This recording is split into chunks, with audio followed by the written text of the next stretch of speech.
तो कैसे आप सभी आशा करते हैं बहुत अच्छे होंगे। मेरा स्वागत करती हूँ आपका एक बार फिर से अपने नए ब्लॉग में।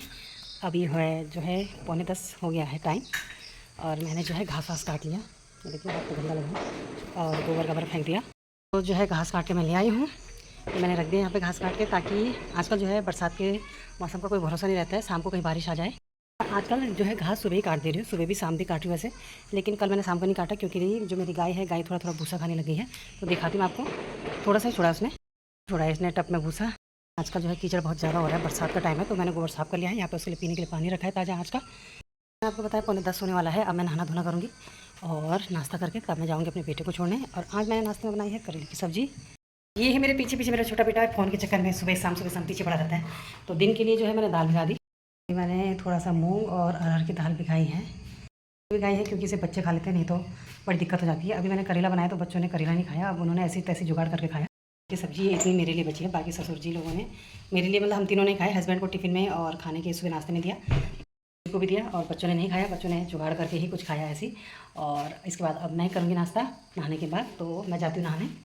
बात करें तो मौसम है कुछ आज का ऐसा, और अब लगभग चारों तरफ हरियाली हो गई है। मौसम भी खास अच्छा नहीं है, बादल लगे हुए हैं, अच्छा है, देख सकते हैं। बारिश आए ना आए भगवान जाने। ये है मेरी शिमला मिर्च की पौध, जिसमें लग गई है शिमला मिर्च। ये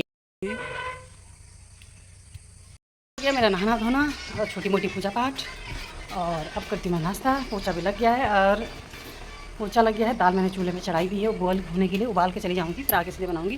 क्योंकि मुझे जो है जाना है, एक दीदी है, उनका ऑपरेशन हुआ था 3-4 संडे को, और आज आपका वेडनेसडे, तो मैं उनको देखने जा नहीं पाई। हॉस्पिटल तो नहीं गई, लेकिन वो कल डिस्चार्ज होकर घर आ गई हैं।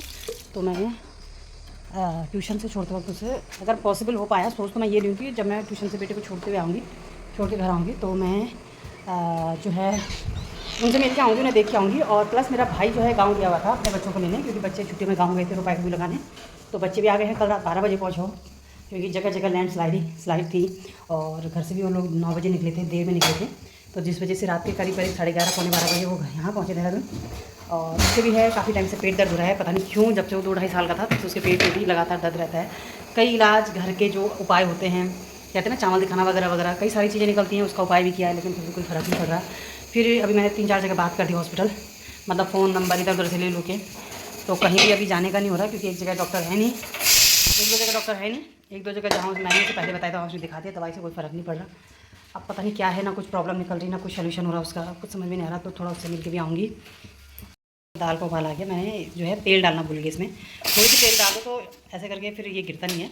तो दाल मेरी उबल गई है, चावल मैं बाद में बनाऊँगी। रोटियाँ भी बनानी होती है मुझे ससुर जी के लिए, क्योंकि वो रोटी नहीं खाते आजकल। मैं भी ना क्या बोलती हूँ, क्या सोचती हूँ, तो वो जो है अब आजकल अब चावल नहीं खाते दिन में, तो उनके लिए मुझे रोटी बनानी होती है, और बच्चों के लिए चावल वगैरह बनाना होता है। तो काम बहुत ज़्यादा रहता है, करने वाले अकेली मैं ही हूँ औरत के नाम पे घर में। बाकी मेरे 2 बेटे हैं, हस्बैंड और ससुर जी हैं, तो करने वाली सिर्फ मैं ही हूँ। तो जो कुछ करना होता है मुझे करना होता है, इसी वजह से मुझे ना अपने लिए टाइम नहीं मिल पाता। कल रात की थोड़ी सी लौकी की सब्ज़ी बची थी, और इसी में मैं अपना करेले की सब्ज़ी डालूँगी। क्योंकि हम तो पहाड़ी हैं, जहाँ भी रहें, चाहे अपनी पहाड़ी चाल तो हम पे आ ही जाती है, चाहे हम कहीं भी रहें। गाँव में पहाड़े अपने पहाड़ों में नहीं रहते हैं, पहाड़ों में नहीं रहते हैं भले, लेकिन चाल ढाल हम लोगों का वही है, रहन सहन खान पान। मतलब मैं तो अपना बोलूँ तो मैं बिल्कुल भी चेंज नहीं हुई, क्योंकि माहौल जब पहाड़ के गाँव में थे वहाँ भी वैसे था, यहाँ भी वैसी है। फ़र्क सिर्फ इतना है, वो पहाड़ी एरिया था, ये प्लेन एरिया है। बाकी मतलब कोई चेंजमेंट नहीं है, मतलब चेंज मैं हुई नहीं, क्योंकि मेरा ऐसा नेचर भी नहीं है किसी भी तरीके से। बस क्योंकि सब कुछ जैसा था वैसे यहाँ भी था, बस फ़र्क मैंने आपको बता दिया, प्लेन और पहाड़ का। बाकी मेरा नेचर भी ऐसा नहीं है कि मतलब होता है ना कि कोई घर से बाहर निकलते ही थोड़ा सा अलग रूप हो जाता है, ऐसा नहीं है। तो जैसे थे वैसे ही हैं। सोशल मीडिया पे इस तरीके की बातें नहीं करनी चाहिए।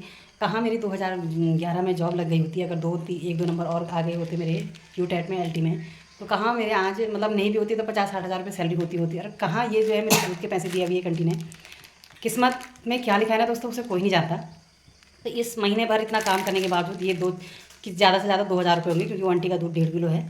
तो इन दो मतलब 2,000 या 21-22 रुपये होंगे, मैंने खोल के देखा नहीं, क्योंकि बरसात की वजह से आंटी ने बंद करके दिया है पॉलीथीन के अंदर, क्योंकि छोटा बेटा जाता है मेरा दूध देने। तो मतलब चाहते अपने लिए सब अच्छा है, लेकिन किसकी किस्मत में ना क्या लिखा है कोई नहीं जानता। तो कहाँ आज मुझे 50-60 हज़ार रुपये सैलरी मिलती है, और कहाँ मैं 1-2-3 हज़ार के लिए मतलब इतनी जद्दोजहद करती हूँ, इतना परेशान होती हूँ, लगी रहती हूँ दिन भर। सुबह भी घास काटना, शाम को भी घास काटना। मतलब कल तो मैं जब दूध निकाल रही थी तो गाय ने एकदम से गोबर किया, तो गोबर भी उसने इतना पतला किया कि मेरे पूरे कपड़े मतलब पूरे मुंह में कपड़ों में मतलब गोबर लग गया। मतलब मुझे मतलब कहीं ना कहीं इतना बुरा लगता है इन चीज़ों का, काम करने का बुरा नहीं लगता, लेकिन अपनी किस्मत को देख के बुरा लगता है कि कहाँ मतलब मैंने आज इतने रुपये मतलब इतने रुपये पे साइन करने थे और कहाँ मैं मतलब ये 1-2 हज़ार के लिए मतलब इतना मतलब मेहनत कर रही हूँ। सब किस्मत का खेल है, किस्मत के अंदर क्या लिखा है कोई नहीं जानता। करते हैं यार, ट्यूशन लेट हो गया आज। मैं सोच रही थी जल्दी जाऊँगी, फिर जल्दी उन लोगों से मिल जाऊँगी, लेकिन नहीं, लेट हो गया। तो चलिए चलते हैं। शादी का परसों रात को एक जर्मन शेफर्ड था डॉग, उसको बाघ उठा के ले गया। तो ये हमारे घर के पीछे करिए, दिखाते हैं पीछे करिए। यहाँ पे है न्यूज़ रिपोर्टर आए हुए। ये जो आपको पेड़ के पीछे दिख रहे होंगे वाइट वाइट सा, ये है पूरी वीडियो बना रहे हैं ये सर। और हम उनके पास नहीं जा सकते क्योंकि मैं अपनी तरफ से बना रही हूँ इसे।